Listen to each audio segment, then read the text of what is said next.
ఈరోజు జూలై 11 ప్రపంచ జనాభా దినోత్సవం, వరల్డ్ పాపులేషన్ డే. ఈరోజు ఈ సంవత్సరం చాలా ప్రాముఖ్యత సంతరించుకుంది. దానికి కారణం 2022 సంవత్సరం నవంబర్ 15 నాటికి ప్రపంచ జనాభా 8 బిలియన్ మార్క్ దాటనుంది. అంటే 800 కోట్ల జనాభా ఈ ప్రపంచం కలిగి ఉండబోతోంది ఈ సంవత్సరం చివరాఖరికల్లా. అయితే ప్రపంచ జనాభా డేటా రోజురోజుకి పెరుగుతూనే ఉంది. అసలు ఈ వరల్డ్ పాపులేషన్ డే ఎందుకు చేస్తారు, ఎప్పుడు ఈ విషయం నిర్ధారించారో ఒకసారి చూద్దాం. ప్రపంచ జనాభా ఎప్పుడైతే 5 బిలియన్ మార్కు దాటిందో ఆ టైంలో యునైటెడ్ నేషన్స్ డెవలప్మెంట్ ప్రోగ్రాం వాళ్ళు ప్రతి సంవత్సరం ఏ రోజైతే జూలై 11 రోజు 5 బిలియన్ అయిందో అప్పటి నుంచి కూడా ప్రతి సంవత్సరం ప్రపంచ జనాభా దినోత్సవంగా జరపాలని చెప్పి ఆలోచించారు. 1989 నుంచి జూలై 11 జరుపుకుంటున్నాం మనం. యాక్చువల్గా జూలై 11 1987 సంవత్సరంలో మన ప్రపంచ జనాభా 5 బిలియన్ మార్క్ దాటింది.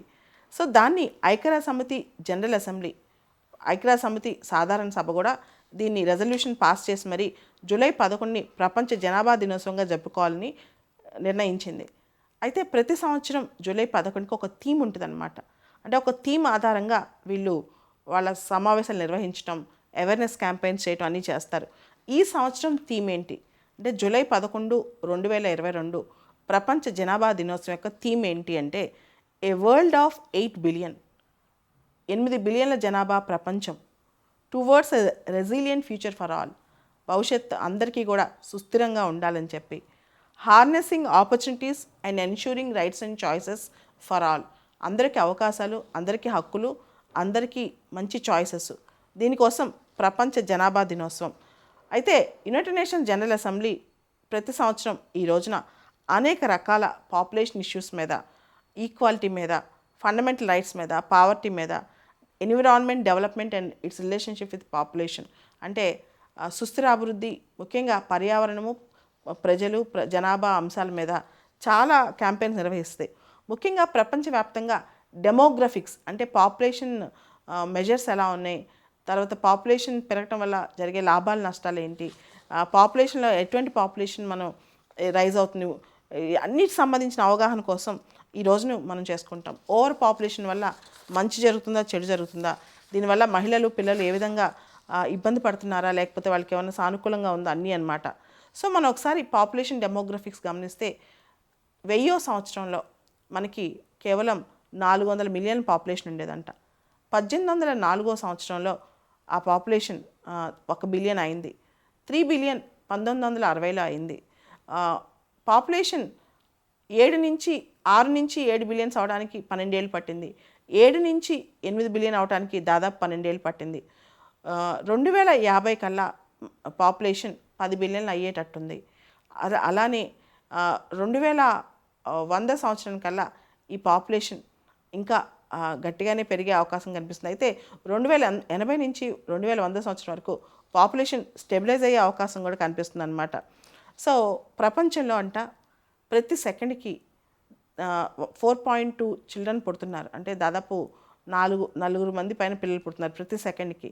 అలానే ప్రపంచంలో ప్రతి సెకండ్కి 1.8 పర్సన్స్ చనిపోతున్నారనమాట. అంటే పుట్టే వాళ్ళు ఎక్కువ, చనిపోయే వాళ్ళు తక్కువ ఉన్నారు.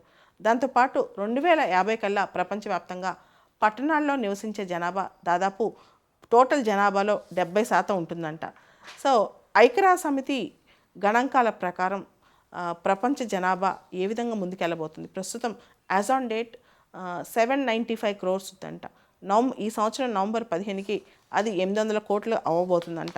సో ఈ సంవత్సరం సుస్థిర భవిష్యత్తు, ప్రపంచ జనాభా యొక్క భవిష్యత్తు సుస్థిరంగా ఉండాలని చెప్పి ఐక్యరాజ్య సమితి అనుకుంటుంది. అయితే జనాభా పెరుగుదల వల్ల ప్రతికూల అంశాలు ఏంటి, జనాభా పెరుగుదల వల్ల ప్రకృతి సమతుల్యత ఎలా దెబ్బతింటుంది, ఇటువంటి విషయాలపైన ఈ రోజున అవగాహన కల్పిస్తారు.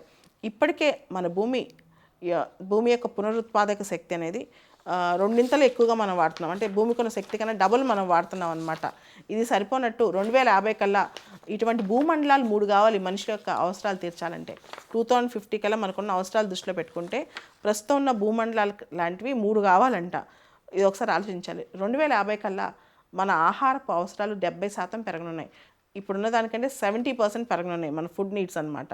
అయితే జనాభా పెరుగుదల అనేది కేవలం నష్టం మాత్రమే కాదు, కొన్నిసార్లు లాభం కూడా. మీరు వినే ఉంటారు డెమోగ్రఫిక్ డివిడెండ్. జనాభాలో యువ జనాభా పెరిగితే అది మంచిదే. అంటే జనాభా పెరగటమే కాదు, పనిచేసే చేతులు, పరిగెత్తే కాళ్ళు కూడా పెరుగుతాయి. కొన్ని దేశాలు, జపాన్, ఇటలీ లాంటి దేశాలు వృద్ధ జనాభాతో ఇబ్బంది పడుతున్నాయి. చైనా లాంటి దేశాలు కూడా వన్ చైల్డ్ పాలసీ పక్కన పెట్టేసేసాయి. ఇప్పుడు చైనాలో ముగ్గురు పిల్లలు కూడా కనొచ్చు అనమాట. మనం గనక సగటున చూస్తే భారతదేశం యువ జనాభాతో ఉరకలెత్తుతోంది. ఈ రోజున భారతదేశంలో యువత, భారత పాపులేషన్లో యువత average age of India is 28 years అనమాట. 28-29 ఇయర్స్. అంటే ఎక్కువగా యువ జనాభా ఉన్నారు. అదే మనం చైనా, జపాన్లో చూస్తే కనుక ఎక్కువ ముసలి వాళ్ళు ఉన్నారు. సో దీంతో చైనా, జపాన్, ఇటలీ లాంటి దేశాలు చాలా ఇబ్బంది పడుతున్నాయి. ఉదాహరణకి జపాన్లో ముసలి వాళ్ళ సంఖ్య, అంటే 65 సంవత్సరాలు పైబడిన వాళ్ళ సంఖ్య 28% ఉంటే, మనకి ఇటలీలో 23% ఉంది. వీళ్ళందరూ పిల్లల్ని ఎక్కువ కనమని ప్రోత్సహిస్తున్నారనమాట. అంటే జనాభా పెరుగుదల అనేది అన్ని చోట్ల నష్టం కాదు. జనాభాలో యువ జనాభా ఉంటే చాలా మంచిది ఆ దేశానికి. సో ఇవన్నీ కూడా మనం దృష్టిలో పెట్టుకోవాలి. ముఖ్యంగా చూస్తే కనుక ప్రపంచంలో జనాభా ఎక్కువ పెరుగుతున్న దేశాల్లో మొదటిగా భారతదేశం ఉంది, తర్వాత చైనా, తర్వాత నైజీరియా ఉన్నాయి. అదేవిధంగా ప్రపంచ life expectancy, average life expectancy బాగా పెరిగింది. ప్రస్తుతం అది 72.8 ఇయర్స్గా ఉంది. అంటే ఎక్కువ కాలం బతుకుతున్నారు. ఇంకా 100 ఏళ్ళు వచ్చేసరికి, ఇంకా వచ్చే 20-30 ఏళ్ళ లైఫ్ ఎక్స్పెక్టెన్సీ బాగా పెరుగుద్దంట. 2080 నాటికి దాదాపు సగటున మానవుడు 80 సంవత్సరాలు బతుకుతాడంట. ఇప్పుడు 72.8 ఇయర్స్ అనమాట వరల్డ్లో లైఫ్ ఎక్స్పెక్టెన్సీ. సో పేద దేశాల్లో లైఫ్ ఎక్స్పెక్టెన్సీ తక్కువ ఉంటుంది, ధనిక దేశాల్లో లైఫ్ ఎక్స్పెక్టెన్సీ ఎక్కువ ఉంటుంది. ఓవరాల్గా జనాభా పెరగటం అనేది మనం ఎలా చూస్తున్నాము, ఆ జనాభాని ఎలా వాడుతున్నాం అనే దాని మీద ఉంటుంది. జనాభా ఎక్కువ ఉండటం తప్పు కాదు, కానీ ఉన్న జనాభాని సరిగ్గా యూటిలైజ్ చేసుకోకపోవటం, ఉన్న జనాభాకి వనరులు పంచలేకపోవటం, ఉన్న జనాభా వల్ల మనం ఎక్కువగా నష్టపోవటం జరిగితే అది తప్పు. ఉన్న జనాభా కనుక ఉత్తేజంతో పనిచేసుకుంటూ పోతే, ఉన్న జనాభా కనుక వాతావరణాన్ని జాగ్రత్తగా, మన ఎన్విరాన్మెంట్ని జాగ్రత్తగా వాడుకుంటే, ఉన్న జనాభా సస్టైనబుల్గా ఉంటే కనుక ఖచ్చితంగా జనాభా పెరుగుదల మంచిదే. కానీ ఆ జనాభానే నీరసించి ప్రభుత్వం పైన ఆధారపడుతూ ఎక్కువగా డిపెండెన్సీ రేషియో ఎక్కువ ఉంటే దానివల్ల నష్టం జరుగుద్ది. ఓవరాల్గా జనాభా పెరుగుదల నష్టం అనే ఆలోచన కాస్త ప్రపంచంలో తగ్గిందనే చెప్పొచ్చు. ఈ జనాభా పెరుగుదల, డెమోగ్రఫిక్స్, వాతావరణం, తర్వాత జీవ వైవిధ్యం, భూమి సమతుల్యం, వీటి మీద ఎక్కువ ఫోకస్ చేయాలి. ఉన్న జనాభాకి ఆహారము, విద్య, వైద్యము ఇవన్నీ అందుబాటులోకి తేగలితే జనాభా పెరుగుదల పెద్ద తప్పేమీ కాదు.